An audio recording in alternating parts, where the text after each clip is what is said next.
Hello guys, welcome to my channel. இன்றைக்கி ஒரு one போல் dessert ரெசிபியை ட்ரை பண்ணியிருந்தேன். செம்ம டேஸ்ட்டாக இருந்துச்சுங்க. ஆனால் இது இவ்வளோ சூப்பராக வரும்னு நான் எக்ஸ்பெக்ட் பண்ணல. ஸோ அதனால் நான் வீடியோ எடுக்கல.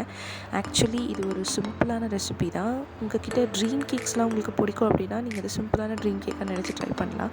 ஆக்சுவலி என்கிட்ட லெஃப்ட் ஓவர் கேக் க்ரம்ஸ் இருந்துச்சு. ஸோ அதை நான் ஒரு பவுலில் செட்டில் டவுன் பண்ணிவிட்டு எந்த சுகர் சிரப்போ மில்க்கோ எதுவுமே ஆட் பண்ணாமல் கொஞ்சம் என்கிட்ட சாக்லேட் கனாஷ் இருந்துச்சு.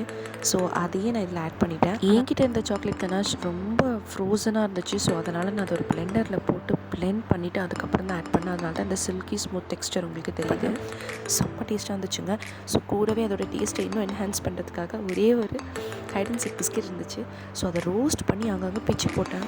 சான்ஸே இல்லைங்க, செம்ம டேஸ்ட்டாக இருந்துச்சு. க்ரன்ச்சியாக மன்ச்சியாக அந்த சாக்லேட் டேஸ்ட்டும் அந்த பிஸ்கெட்டோட க்ரன்ச்சினஸும் அந்த கேக்கோட சாஃப்ட்னஸும் சேர்ந்து செம்ம சூப்பராக இருந்துச்சுங்க. நீங்களே அந்த டெக்ஸ்டர்லாம் எப்படி இருக்குன்னு பாருங்களேன். உங்களுக்கே டெம்ப்டிங்காக இருந்துச்சுல்ல.